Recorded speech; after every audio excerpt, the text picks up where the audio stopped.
В живописный уголок Гудермеса глава республики приехал вместе с друзьями и соратниками. В этом старинном доме абсолютно все обставлено в исконно-чеченских традициях. На стенах ковры, под ними топчан, даже дверные ручки воссозданы до мельчайших подробностей. Что самое главное, дом экологически чистый, это заметили и гости.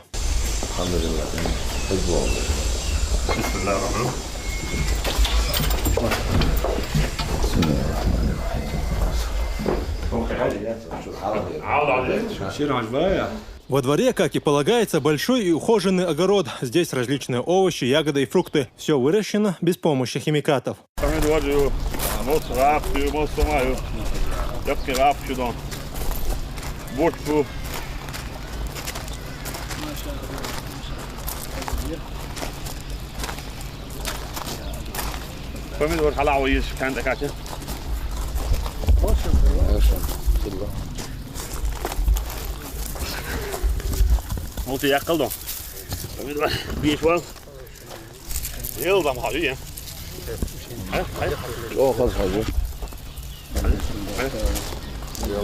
Наблюдая за созревшими плодами, Рамзан Кадыров вспомнил о недавних санкциях в отношении Европы и США по ввозу сельхозпродукции и отметил, что никакие ограничения не смогут оставить без еды жителей нашей страны. Глава Чечни уверен, что собственное хозяйство или как минимум огород должны быть у каждого жителя республики. С ними и дефицит продуктов не страшен.